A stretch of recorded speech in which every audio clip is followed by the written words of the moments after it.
सुखधाम हरे गोपी जन वल्लभ श्याम हरे जय सुषमा शिव ललाम हरे विधि हर वंदित काम हरे जय सुषमा शिव ललाम हरे विधि हर वंदित काम हरे जय नंद नंदन सुखधाम हरे गोपी जन वल्लभ श्याम हरे जय नंद नंदन सुखधाम हरे गोपी जन वल्लभ श्याम हरे जय नंद यशोमति लाल हरे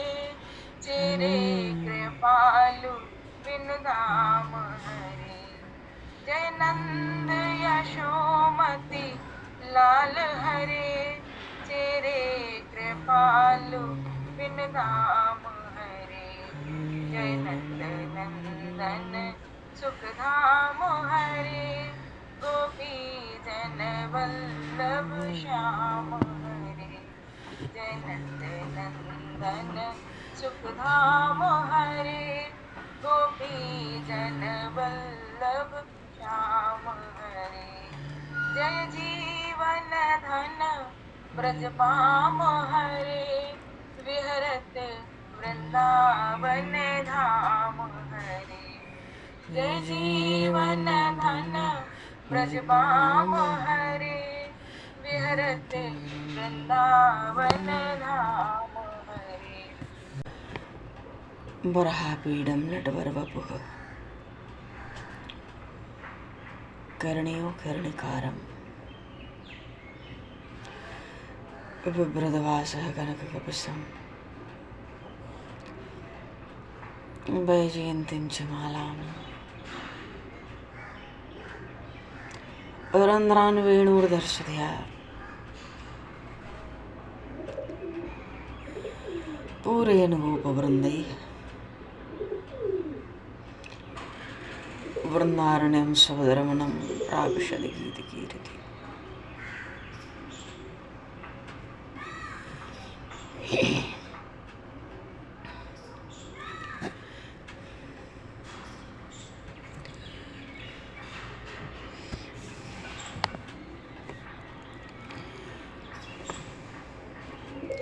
व्यापक एक ब्रह्म अविनाशी सत्य चेतन घन आनंद राशि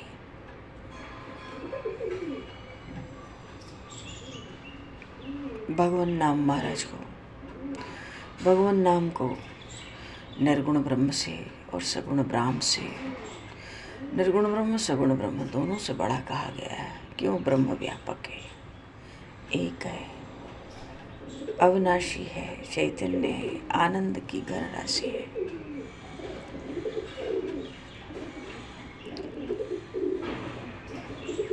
जीव परमात्मा का अंश है। प्रत्येक कार्य को बड़े मनोयोग से करे तो एक अलग विलक्षण आनंद उसको भी प्राप्त होगा।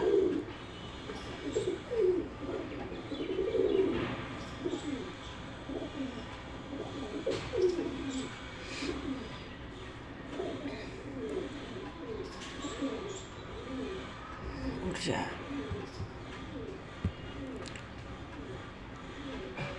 गुरु पढ़ो गोविंद ते मन में ही देख विचार, हरि सुमरे सो वार है और गुरु सुमरे सो पार।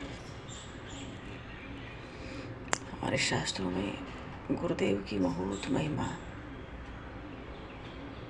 साक्षात भगवान का स्वरूप, पृथ्वी तल पर साक्षात भगवान शिव का स्वरूप। जो गुरु के उपदेश को नहीं सुनता उसको बड़ा भारी पाप लगता है, और जो गुरु की आज्ञा पालन नहीं करता उसको भी बड़ा भारी पाप लगता है। पर ये दोनों पाप अलग अलग तरह के होते हैं, ये दोनों ही पाप हैं।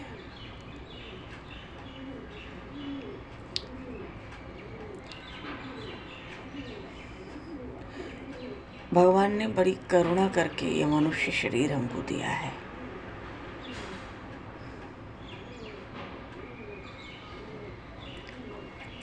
और इतनी करुणा के बाद, इतनी कृपा, भगवान की कृपा की गठरी सबके सिर पे है। इतनी कृपा किए हैं कि यहाँ तक लेकर आए हैं। जीवन में सत्संग और सत्संगियों का, वैष्णवों का, भक्तों का संग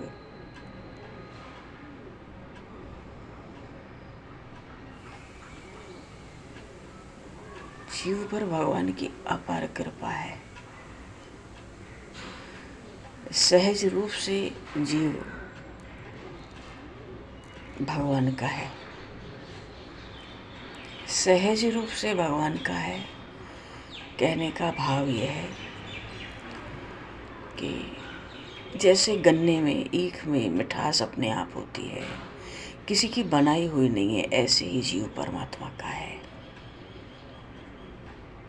भगवान की शक्ति जो श्री जी के स्वरूप में है, उसी से जगत की रचना होती है। भगवान स्वयं अपनी शक्ति को नहीं जानते, वो कितनी है। भगवान की वो शक्ति भी अपना वैभव नहीं जानती, वो कहाँ तक है। उसी शक्ति से समस्त जगत के अनंत ब्रह्मांडों की रचना हुई है। तो जितनी जगत में रचना है, हमारे या आपके रूप में हो अथवा जड़ चेतन किसी रूप में हो, अनंत ब्रह्मांडों की, वो उन्हीं की रचना है। जो कुछ हमें ज्ञान होता है इंद्रियों के द्वारा, किसी भी माध्यम से, वो ज्ञान भी उनका ही दिया हुआ है, वो जो शक्ति है। और जीवन में हमने आज तक जब भी किसी भी क्षण में किसी आनंद का अनुभव किया है, वो भी उन्हीं की दी हुई है।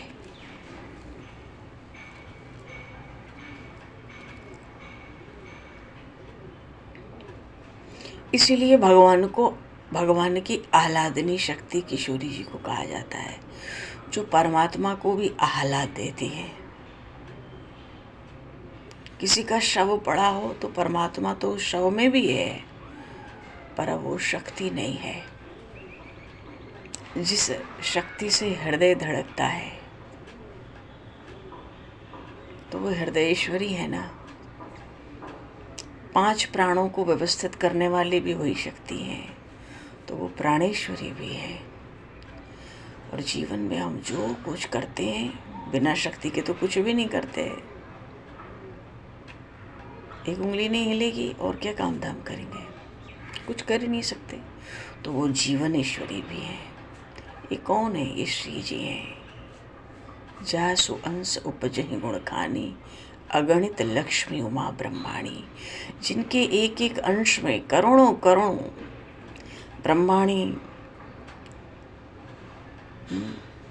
सती, अन्य अन्य देवियाँ, शक्तियाँ प्रकट होती हैं, क्योंकि उनको खुद नहीं पता उनका वैभव कहाँ तक है।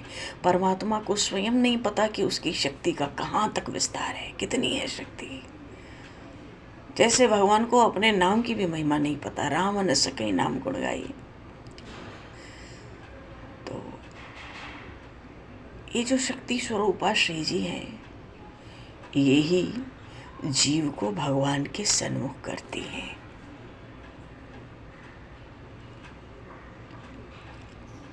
जैसे हमने पिछले करोड़ों अरबों जन्मों में अपना पतन किया, जीव भव सिंधु में पड़ा है, उससे हम निकल नहीं पा रहे हैं। अपने कुकर्मों की ओर देखें तो अंत नहीं मिलेगा। भरत जी महाराज कहते हैं, नए निस्तार कल्प सतकोटि। करोड़ों कल्पों तक तो उसका निस्तार ही नहीं होगा, कर्मों का हिसाब किताब नहीं होगा। भगवान तो कहते हैं, जो विमुख हैं, जो भवसिंधु में पड़े हैं, जो विषयासक्त हैं, उनके शुभ अशुभ कर्मों का फल मैं देता हूँ। अब किसकी हिम्मत है परमात्मा के सन्मुख जाने की? इतना सुनने के बाद क्यों? हमारे कर्म कठिन है ना, इसलिए। तो फिर क्या आश्रय बचा, क्या मुंह है, क्या मुंह लेके जाएंगे उस परमात्मा के सामने? कैसे खड़े होंगे हाथ जोड़कर?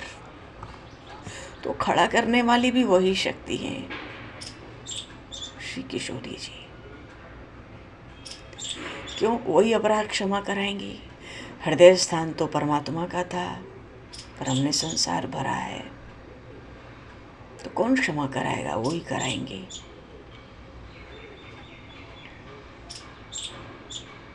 जीव को परमात्मा के सन्मुख वही करती है, और जीव को अगर शरण होना ना आता हो प्रभु के, परमात्मा के, वो उठा के ठीक से शरण भी कर देती है। और जीव को शरण मिलने में देर हो तो खुद भगवान की शरणागति स्वीकार कर लेती हैं, इसलिए कि इसको शरण मिलनी चाहिए। ऐसा कोमल स्वभाव है, अतिशय कोमल।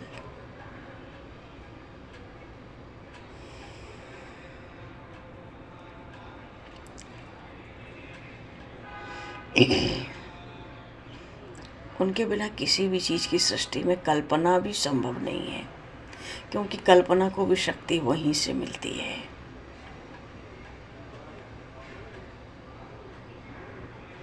परमात्मा तो शव में भी होता है, पर वो शक्ति नहीं होती, जिसके अभाव में सब शून्य हो जाता है। वो ही श्री जी का स्वरूप है।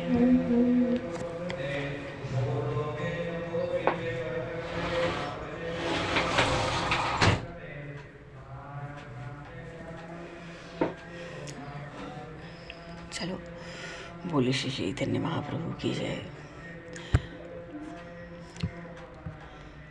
थोड़ी सी चर्चा बस हम लोग कर पाते हैं महाप्रभु के चरित्र की। अब तो श्री जगन्नाथ यात्रा आरंभ होनी है ना। बोली श्री जगन्नाथ भगवान की जय। तो पूर्व प्रसंग में सजीयात कृष्ण चैतन्य श्री रथाग्रे न तर्तया, जो गुंडिचा मंदिर है उसका मार्जन हुआ, और उसके अगले दिन ही नेत्रोत्सव था महाराज।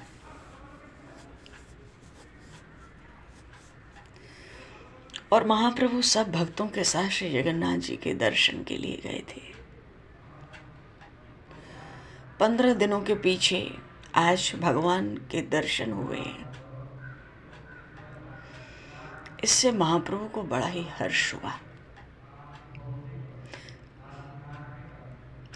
सब भक्तों को बहुत हर्ष हुआ। भगवान जगन्नाथ तो साक्षात श्री प्रेम विग्रह हैं। उनका स्वरूप है ही ऐसा, दिखता है ही, इसीलिए प्रेम से परिपूर्ण शिव विग्रह है। महाप्रभु मानो टकटकी लगाया निमिष दृष्टि से श्री जगन्नाथ जी के मुखारविंद की ओर निहार रहे थे।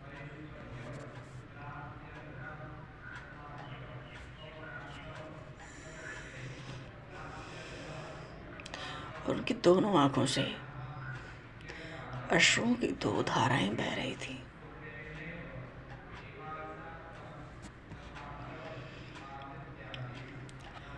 उनके दोनों होष्ठ नए पल्लव की तरह हिल रहे थे, मनो धीरे धीरे भगवान जगन्नाथ से कुछ कह रहे थे। लगता था मनो इतने दिनों के वियोग के लिए कुछ प्रेम पूर्वक उलाहना दे रहे हो। दोपहर तक अनिमेष भाव से भगवान जगन्नाथ के दर्शन करते रहे।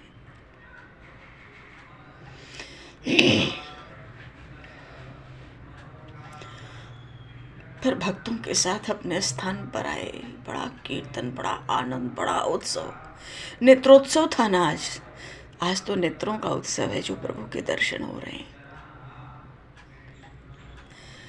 आए, महाप्रसाद पाए, फिर कथा कीर्तन में लग गए।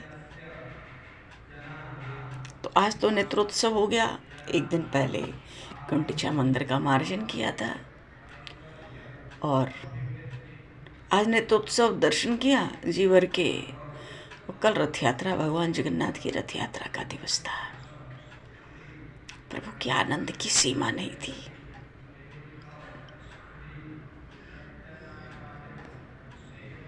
सुबह हो जाए, प्रातःकाल हो जाए, बड़े व्याकुल बने हुए हैं, अकुला रहे हैं।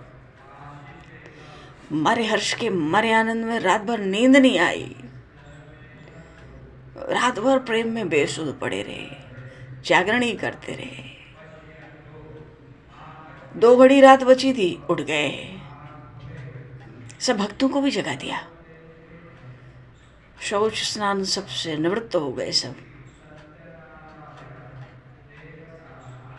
तो सबके साथ महाप्रभु सुबह जगन्नाथ जी का जो पांडु विजय दर्शन होता है उसके लिए सब चल पड़े।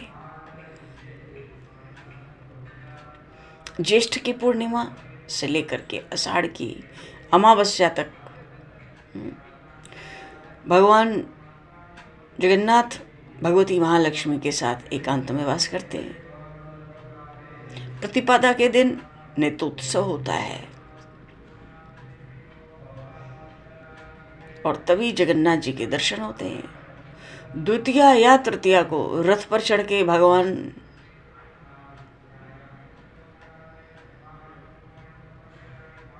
श्री राधा रानी के साथ 1 सप्ताह से अधिक निवास करने के लिए सुंदराचल को प्रस्थान करते हैं। वही रथ यात्रा कहलाती है। जिस समय रथ जाता है उसे रथ यात्रा कहते हैं। और विश्राम के बाद जब रथ लौटकर मंदिर की ओर आता है उसको उल्टी रथ यात्रा कहते हैं। रथ यात्रा के समय 3 रथ होते हैं।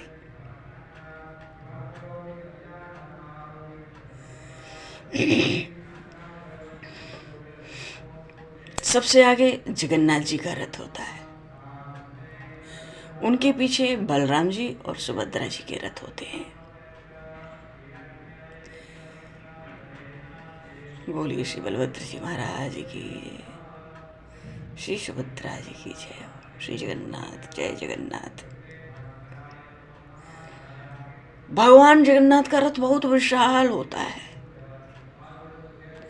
मानो छोटा मोटा चलता फिरता कोई पर्वत ही हो। और सारा रथ स्वर्ण से मंडित होता है।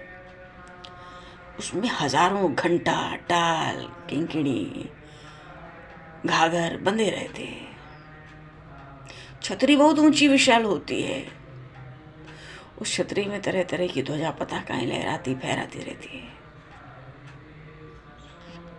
भगवान जगन्नाथ का जो रथ होता है इतना विशाल, वो अपने में एक छोटे मोटे नगर के समान होता है, क्योंकि 1 सप्ताह की उसी में सब व्यवस्था होती है। 8 दिन के, जैसे पहले देवताओं के विमान होते थे, बस वो आकाश में चलते थे अपनी सब व्यवस्थाओं सुविधाओं के साथ। भगवान जगन्नाथ का रथ तो 8 दिन पृथ्वी तल पर चलता है, अपने आप में एक छोटा मोटा नगर सा होता है।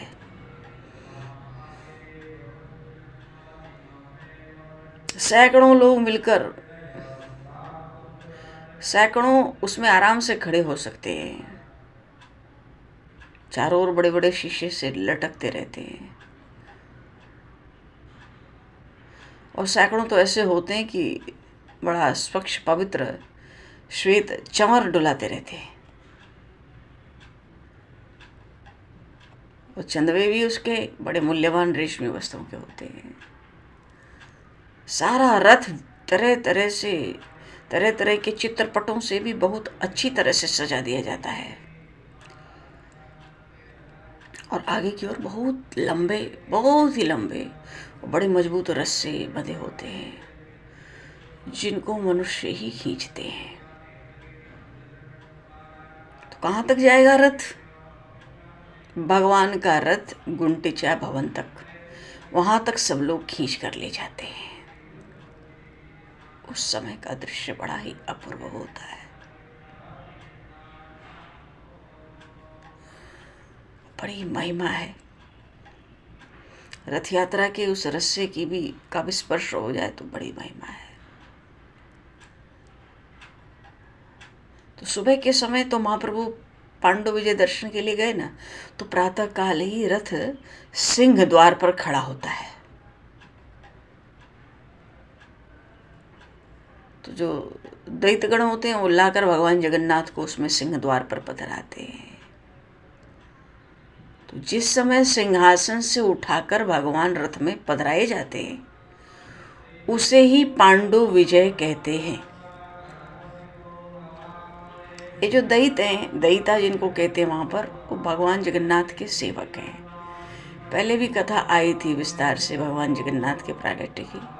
तो जिन लोगों को सेवा मिली थी, जो खुदाई कर कर के लाते थे, निकालते थे, पधराते थे, मानो अत्यधिक जो परिश्रम किए थे उनके वंशजों को ही ये सेवा मिलती थी। तो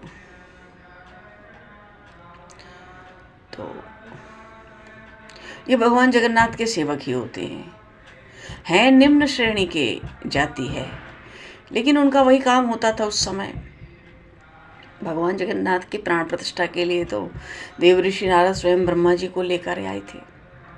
जब महाराज आए थे, राजा उस समय के, तो कितना समय बीत गया, उनकी महारानी प्राणायाम करके समाधि ले ली जीवित, तो कितनी सदियां बीत गईं। जब लौटे ब्रह्मलोक से, इतना समय यहाँ बीत जाता है। किसी तरह स्थान की पहचान हो सकी, हाँ यही वो प्रभु हैं जिनकी प्राण प्रतिष्ठा होनी है। तो रानी को तो लोग देवी समझ के पूजते थे। वर्तमान जो राजा रानी थे उनको क्या पता है, तो सजीव रानी है, प्राणायाम करके योग के द्वारा समाधिस्थों के प्राण रोक लिए हैं। उसी समय भगवान ने सबको वरदान दिया था, और गुंडीचा मंदिर उन्हीं महारानी के लिए भगवान श्री कृष्ण ने कहा था, अब ये हमारी मौसी रहेंगी, वर्ष में 8 दिन हम इनके यहाँ भी विश्राम करेंगे। क्यों इतना ऋण, इतने वर्षों से सदियां बीत गई और मेरी प्रतीक्षा के लिए इन्होंने प्राण रोक रखे हैं। तो भगवान गुंडीचा मंदिर जाते हैं।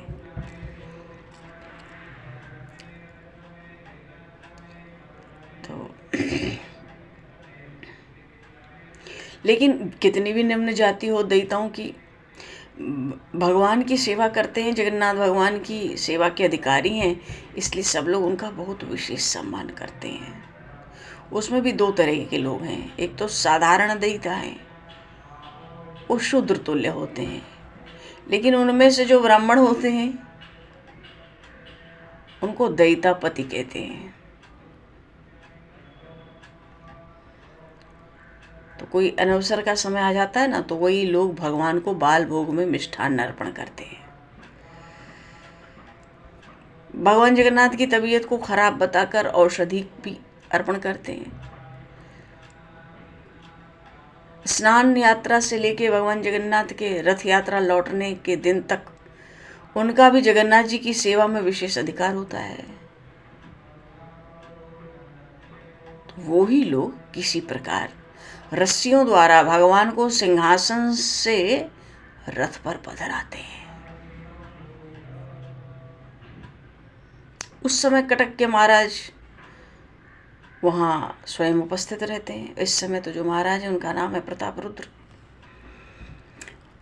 तो ये पांडु विजय दर्शन करने प्रातःकाल जाना था महाप्रभु को, सब भक्तों को लेकर गए कि अपने सिंहासन से उठाकर भगवान जगन्नाथ को रथ यात्रा में सिंहद्वार पर रथ में पधराया जाएगा रथ यात्रा के लिए। तो ये भगवान का दर्शन करना होता है कि भाई सिंहासन से उठे और रथ में पधराए जा रहे हैं भगवान जगन्नाथ। तो लाखों लोग, लाखों स्त्री पुरुष रथ यात्रा देखने के लिए उपस्थित रहते हैं भारतवर्ष से, तो आज भी।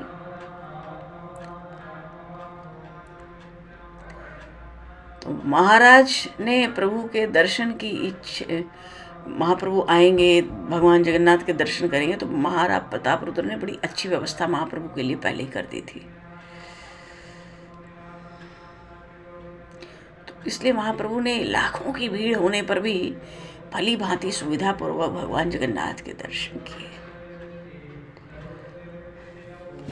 दर्शन के बाद रथ चलने को तैयार हुआ। अब तो लाखों लोग रथ यात्रा देखने के लिए हैं। चारों ओर गगनभेदी जय जय की ध्वनि सुनाई देती है।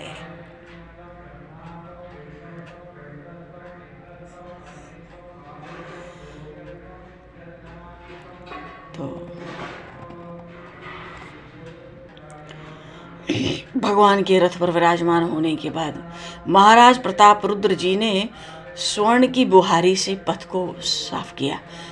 झाड़ू लेते हैं, ये पहला झाड़ू लगाते हैं रथ यात्रा के आगे।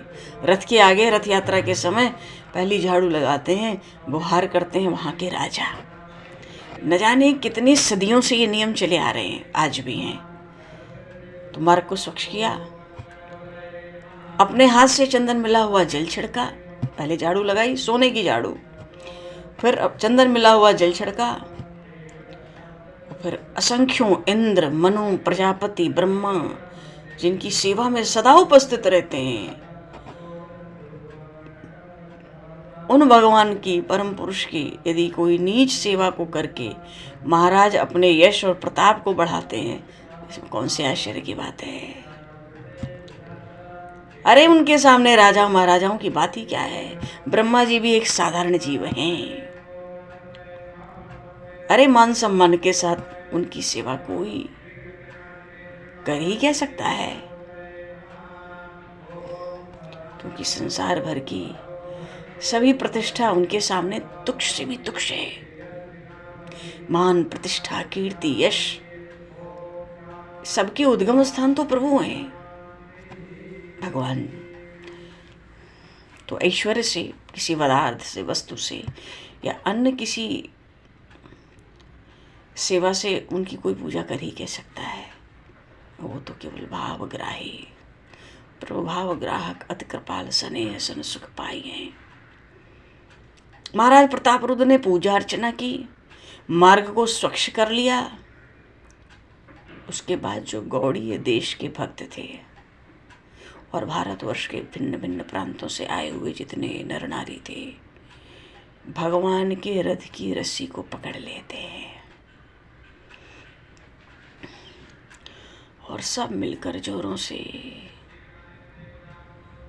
जगन्नाथ की जय, जगन्नाथ की जय, जगन्नाथ की जय, जगन्नाथ की जय, जगन्नाथ की जय।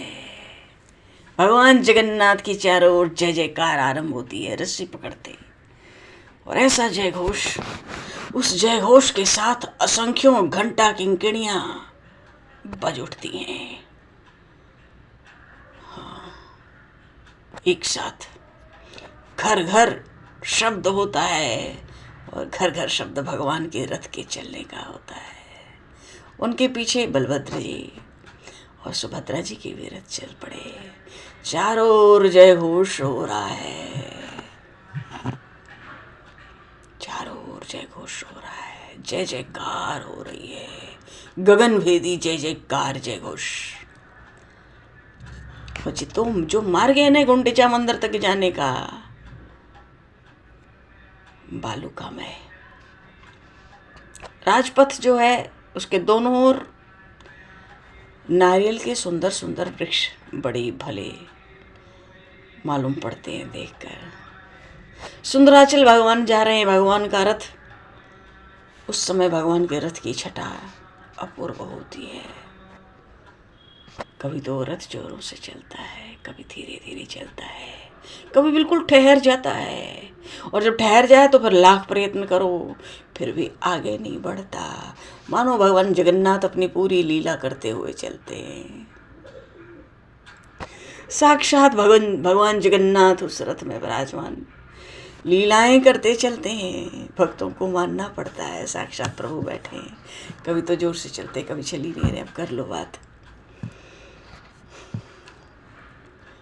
अरे भला जिन प्रभु के पेट में करोड़ दो करोड़ नहीं असंख्यों ब्रह्मांड भरे पड़े हैं, उन्हें ये कीट पतंग की तरह बल रखने वाले पुरुष खींच ही कह सकते हैं। भगवान तो स्वयं इच्छामय है। जब उनकी मौज होती है तो चलते हैं, नहीं तो जहाँ के तहाँ खड़े रहते हैं। लोग कितना भी जोर लगाएं, रथ आगे चलता ही नहीं। तो जो उड़ीसा के भक्त हैं ना, जब रथ आगे नहीं चलता बहुत जोर लगाने पर भी, तो उड़िया भक्त जो होते हैं भगवान को लाखों गालियाँ भी बकते हैं प्रेम से। और पता नहीं उन लाखों गालियों को सुन के प्रभु क्यों प्रसन्न हो जाते हैं। गालियाँ सुनते ही रथ चलने लगता है। बोलिए श्री जगन्नाथ भगवान की जय, श्री बलभद्र प्रभु की जय। रथ चलने पड़ता है।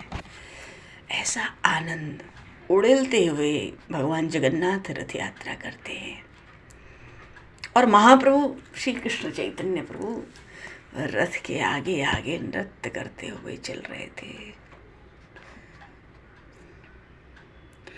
और रथ के आगे चलने से पहले महाप्रभु ने अब सब भक्तों को अपने हाथों से मालाएं पहनाई, सबके मस्तकों पर चंदन लगाया। और फिर महाप्रभु श्री कृष्ण चैतन्य देव ने संकीर्तन की जितने वक्त थे उनको 7 मंडलियों में बांट दिया संकीर्तन के। और पहली मंडली के प्रधान गायक महाप्रभु के दूसरे स्वरूप स्वराम धन्य श्री स्वरूप दामोदर जी थे।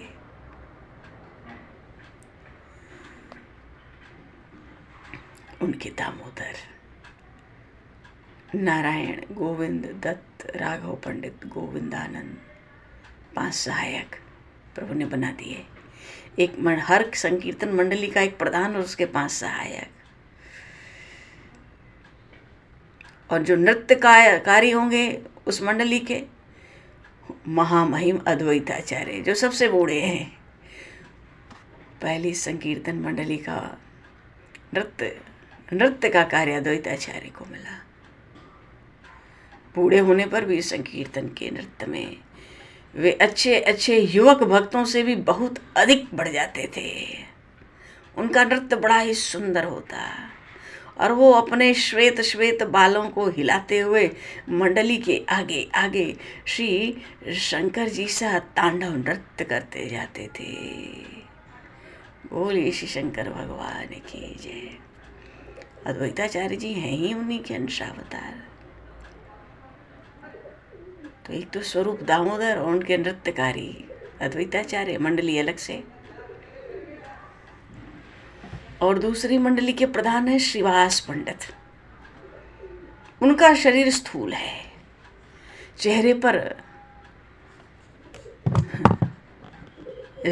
से ही रूप टपकता था, वाणी में गंभीरता, सरसता, हाथों में मंजीरा लेके सिंह के समान खड़े थे। महाप्रभु ने उनके साथ सहायक के रूप में गंगादास, हरिदास दूसरे हैं ये, और नाम भगवान नाम वाले नहीं। नाम कीर्तन तो सब करते हैं पर वो हरिदास नहीं, ये दूसरे हैं। और श्रीमान पंडित हैं और शुभानंद और श्रीराम पंडित कौन है? श्रीवास पंडित के छोटे भाई, 5 सहायक। और मंडली में प्रधान नर्तक कौन होंगे? नर्तक श्री नित्यानंद प्रभु जी। बोलिए श्री नित्यानंद जी महाराज की जय। अवधूत नित्यानंद खूब लंबे हैं, एक गहरा शरीर है और नृत्य करते हुए बड़े भले मालूम पड़ते हैं। काशाय वस्त्र, क्योंकि सन्यासी महात्मा है बचपन से ही। दोनों हाथ ऊपर उठाकर बड़े मधुर नृत्य करते हैं। तो हर मंडली, 7 मंडली को एक नर्तक मिले हैं, उनके प्रधान हैं कि 5-5 सहायक हैं कम से कम। और जो भक्तों की भीड़ उनके साथ है, एक मंडली के साथ, वो तो अलग है। और तीसरी मंडल के प्रधान गायक, इनको तो गंधर्व अवतार कहते हैं, श्री मुकुंद पंडित। उनके सहायक थे वासुदेव, गोपीनाथ आचार्य और वो मुरारी गुप्त जो साक्षात हनुमान जी हैं, और श्रीकांत, बल्लभ सेन। और यहाँ कौन नृत्य करेगा? नर्तक कौन है? ये हरिदास जी महाराज है। नामनिष्ठ, प्रबल नामनिष्ठ हरिदास जी महाराज इस मंडली के नर्तक हैं। छोटी छोटी दाढ़ी है, उसको दिखा के कूद कर बड़ा मनोहर नृत्य करते थे।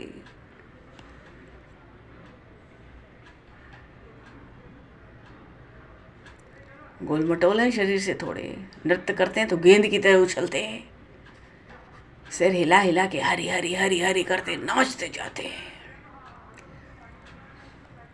बोले श्री चैतन्य महाप्रभु की जय। ये कीर्तन मंडलियों का परिचय भी अपने में बड़ा सुंदर है। बोले श्री जगन्नाथ भगवान की जय। चलो जी, इनकी मंडलियों का भी खूब विस्तार है और रथ यात्रा का आनंद मंडलियों के साथ कल समय को दृष्टिगत करते हुए वाणी को विराम दिया जाए। बोलिए श्री चैतन्य महाप्रभु की जय, श्री राम राजा सरकार की जय, श्री नंदन श्याम सुंदर भगवान की जय, गौरी शंकर भगवान की जय, श्री हनुमान जी महाराज की जय, सब संतन की जय, सब भक्तन की जय, सतगुरुदेव भगवान की जय। भगवान समय को दृष्टिगत करते हुए अब आज यहीं पर वाणी को विराम और वाक्य पुष्पांजलि प्रभु के श्री चरणों में सादर समर्पित। आप सभी को यथायोगी जय श्री राम, जय जय श्री राधे, हरि शरण, निताई गौर हरि बोल।